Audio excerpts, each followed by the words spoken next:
Federal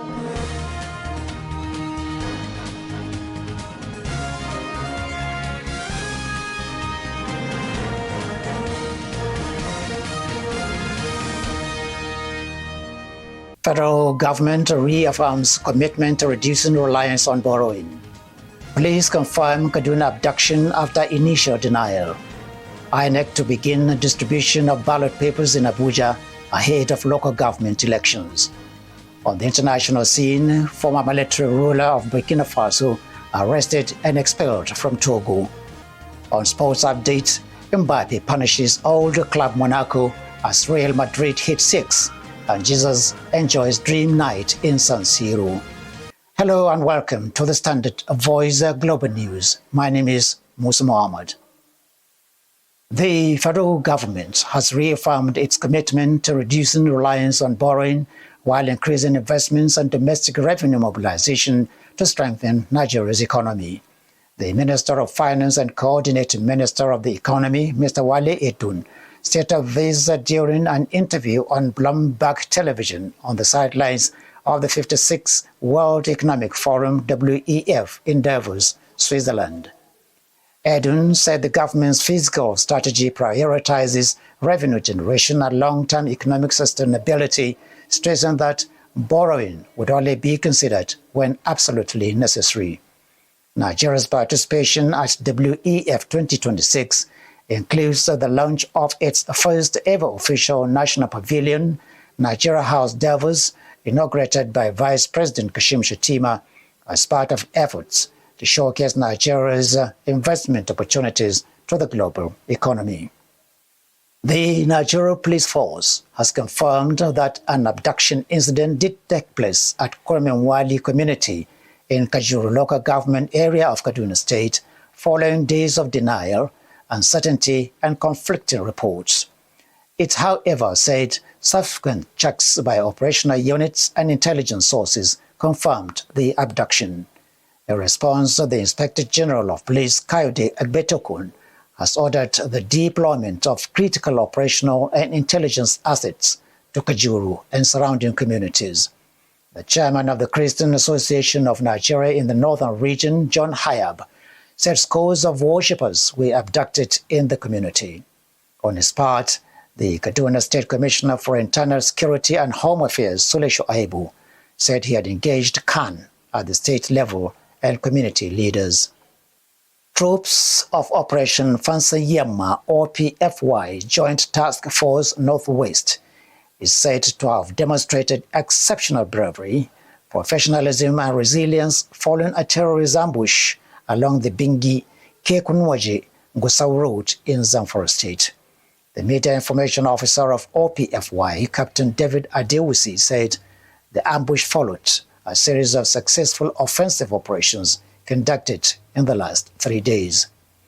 Adewusi said troops of Sector 2 OPFY, in conjunction with the OPFY Mobile Strike Team and DIA Tactical Support Team, carried out coordinated raids, ambushes, and fighting patrols across Birnin Magaji and Anka areas of the state. Adewusi further said the operations led to the arrest of 3 suspects, Isia Kwakotawa, Ibrahim Damusulu, and Makau Lamba Goma, while 4 terrorists were neutralized and others fled into the forest. The Independent National Electoral Commission, INEC, has announced the commencement of the distribution of permanent voter cards to voters ahead of the local government elections scheduled to hold on February 21 in the Federal Capital Territory, Abuja. In a statement published by the Commission on its X page, it called on all eligible voters in Abuja to avail themselves of the opportunity to collect their cards. It was announced that the distribution of ballots will take place at each voter registration center from January 22 to 26. INEC added that voters who are unable to collect their cards at the registration point on time can do so at INEC offices across the local governments of the Federal Capital Territory.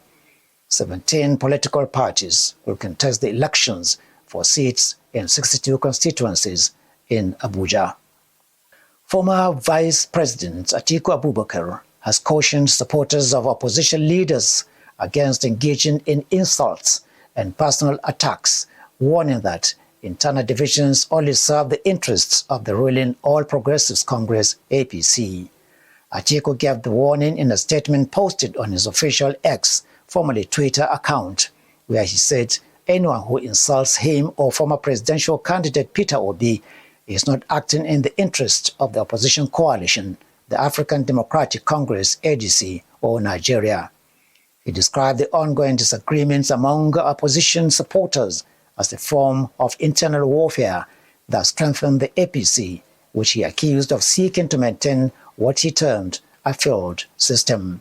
Atiku was reacting to a post by an ex-user identified as Novi Everest, who accused Atiku supporters of attacking Peter Obi while expecting Atiku to be shielded from criticism. President Bola Tinubu has inspected Zaria-Funtua-Sokoto Road construction, covering the distance between Kaduna, Katsina, Zamfara, and Sokoto states, alongside a team of experienced engineers. He expressed satisfaction over quality and level of work carried out by the contractors at sites, Peak newspaper reports. The president also commissioned emergency project, road repairs at Gidandawa, and access road to Federal Secretariat in Gusau, the capital of Zamfara State. Tinubu was represented by his Senior Special Assistant on Community Engagement for Northwestern Region, Honorable Abdullahi Tankuya Kasai. The chairman of the National Drug Law Enforcement Agency, Brigadier General Buba Marwa, retired, disclosed that the agency has arrested 77,792 drug offenders and seized about 14,847 kilograms of assorted illicit drugs in the last 5 years. According to a Tuesday statement signed by Femi Babafemi, NDLES Director, Media and Advocacy, Marwa stated this in Abuja during the Command's 11th CCEO Awards and Commendation Ceremony, where outstanding commands and personnel of the agency were honored for their performance over the past year. The 11th CCEO Awards honored gallant personnel who have demonstrated exceptional courage and integrity in the line of duty. Marwa charged NDLEA officers to brace up for more tactically sophisticated operations against drug cartels, barons, and their mules in the next 5 years of his second term. Katsina State Governor Malam Dikko Umar Radda has disbursed empowerment support to a total of 14,450 women drawn from across the 34 local government areas of the state, describing the initiative as a deliberate investment in inclusive growth, economic dignity, and sustainable development. A statement signed by Ibrahim Kaula Mohammed, Chief Press Secretary to the Governor, said the empowerment, which took place at the People's Square, Government House, Katsina, provided tailored support in the form of tools, equipment, consumables, livestock, inputs, and cash to women engaged in diverse livelihoods. The beneficiaries included traders, farmers, food processors, tailors, dyers, artisans, and small-scale entrepreneurs. Governor Radda announced that the program would be sustained through capacity building, mentorship, cooperative development, and the establishment of women enterprise hubs across the 34 local government areas to provide training in record-keeping, product quality, digital skills, and market access. We now bring you business news, where domestic refineries on Tuesday declared that they have the capacity to supply more fuel into the local market this year than importers did in 2025. For this and more, let's join Bilkisu Abdullahi Haruna.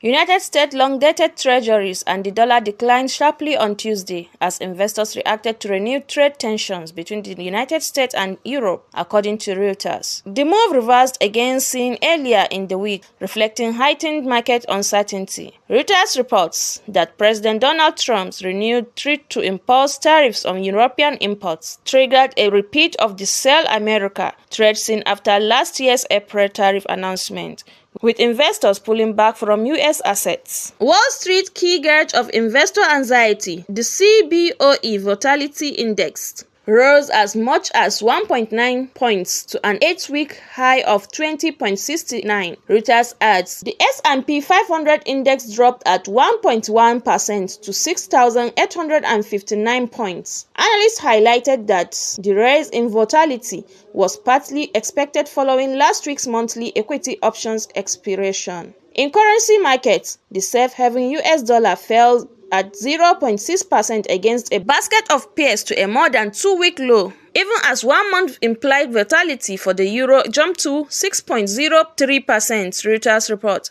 Additionally, a market analyst at online broker Pepperstone in London, Michael Brown, said there was room for further volatility if progress towards resolving the tariff threats remained limited. In another story, the Crude Oil Refiners Association of Nigeria told The Punch that its members, including the Dangote Petroleum Refinery, have the capacity to supply all the fuels needed by Nigerians without recourse to importation. The Punch reports that petrol importation remained the dominant source of fuel consumed in Nigeria in 2025. Accounting for 62.47% of the country's total premium motor spirit consumption. This trend persisted despite the commencement of operations, steady ramp-up in production and distribution of petrol by the 650,000 barrels per day Dangote refinery. In the latest midstream and downstream sector, fact sheets released by the Nigerian Midstream and Downstream Petroleum Regulatory Authority, it was discovered that total nation petrol consumed by Nigerians stood approximately 18.97 billion liters in 2025, with oil marketing companies accounting for 11.85 billion liters through imports, highlighting the markets continue depending on foreign supply. This means that nearly 2/3 of petrol consumed by Nigerians in 2025 was sourced from imports, while domestic refineries contributed about 7.54 billion liters, representing 37.53% of total consumption, the regulator stated. Recall that the president of Dangote Group, Alhaji Aliko Dangote, had repeatedly faulted the NMDPRA under the immediate past chief executive, Farouk Ahmad, accusing him of granting reckless license to fuel importers even while his tanks were full at the refinery. Speaking with our correspondent on Tuesday, the publicity secretary of Koran, Iche Idoku, told our correspondent that the NMDPRA report simply confirmed what refiners had been clamoring for. According to him, local refineries have the capacity to produce more than their current output, blaming the lack of enough feedstock for the current output. Even when the Dangote refinery now produces 50 million liters of PMS daily, Idoku stated that some modular refineries like OPAC produce about 10% of their capacities, while some shut down due to a lack of crude oil. The Koran spokesperson expressed no surprise over the NMDPRA report. He boasted that locally refined petroleum products will surpass imports in the year 2026. Edoku maintained that many refineries have the plan to ramp up their capacity, adding that the financial system cannot support greenfield projects. According to him, none of the locals have got funding from the local banks, asking the government to support refineries with funding. And on the international scene, Fatima Ibrahim Dosara looks at the arrest and expulsion of the former military ruler of Burkina Faso from Togo. She also takes another look at the war in Gaza. Her report. Emerging reports indicate that the former military ruler of Burkina Faso, Paul-Henri Sandaogo Damiba, has been arrested in Togo and deported to Ouagadougou. However, to date, there has no been official statement from the government of Togo or Burkina Faso confirming these reports. Damiba, a former lieutenant colonel, was overthrown in a coup in September 2022 and has since been living in exile in the Togolese city of Lomé. The military government of Burkina Faso has repeatedly accused him of plotting to overthrow the current government.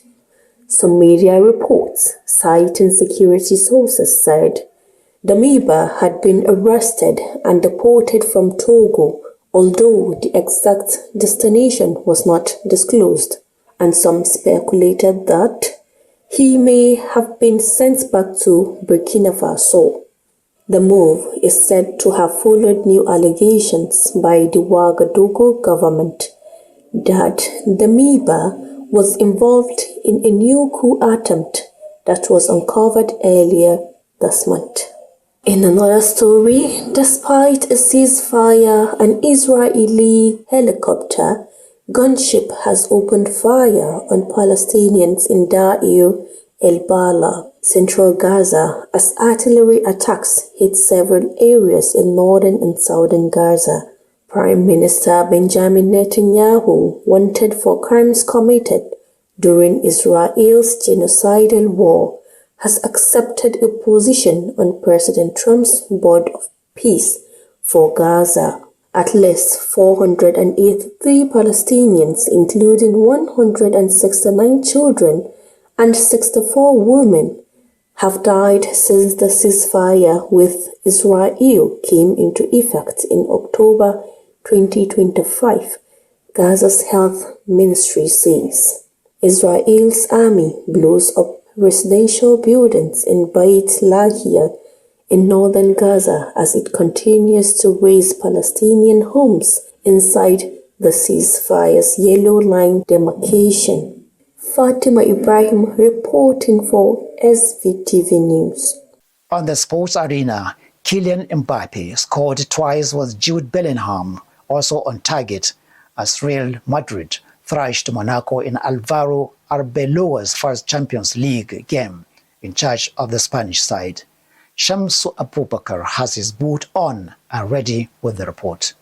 Kylian Mbappe scored twice against his former club as Real Madrid thrashed Monaco 6-1 to strengthen their push for the place in the Champions League last 16, while Gabriel Jesus enjoyed a dream night by netting twice Arsenal 3-1 win it at Inter Milan. Real made a fast start in the Alvaro Arbeloa's first Champions League match in charge, taking the lead inside 5 minutes when Mbappe finished from Federa Valverde pass. The France forward, who began his career at Monaco, struck again in the 26th minute to take his tally to 11 goals in this season competition. The teenager Franco Mastantuono scored his first league goal earlier in the second half before Vinicius Junior forced an goal from the Chelo Kera and they added a sober 5 himself. Monaco briefly followed on back throughout Jordan Teza, but Jude Bellingham rounded up the scoring for his first goal of 2026. The win led Real Madrid second in the table on 15 points, with qualification for the last 16 within the reach ahead of their final group game away at Benfica. Monaco, 28 on 9 points, must beat Juventus to reach the playoffs. At the San Siro, Gabriel Jesus marked his return to form with 2 goals at Arsenal beat Inter Milan 3-1 to maintain a perfect Champions League record at the secure last 16 qualification. The Brazilian making only his third start since returning from an 11-month ACL injury layoff, described the night as a dream. Jesus' brace ended a long Champions League goal brought out while substitute Victor Gyökeres added a late third goal to ease pressure after recent struggle. Arsenal have now won 7 matches in the champion competitions. The club record underlined their strong European form. That has been the report. Shamsuddin Abubakar Sadauki reporting for SBTV News, Kaduna. And with that sports update, we wrap up our news package for this evening. But before we go, another look at the highlights. Federal government reaffirms commitment to reducing reliance on borrowing. Police confirm Kaduna abduction after initial denial. INEC to begin distribution of ballot papers in Abuja ahead of local government elections. On the international scene, former military ruler of Burkina Faso arrested and expelled from Togo. On sports updates, Mbappe punishes old club Monaco as Real Madrid hit 6 and Jesus enjoys dream night in San Siro. On behalf of all the production crew, I am Musa Alhaji Muhammad, wishing you a pleasant night rest.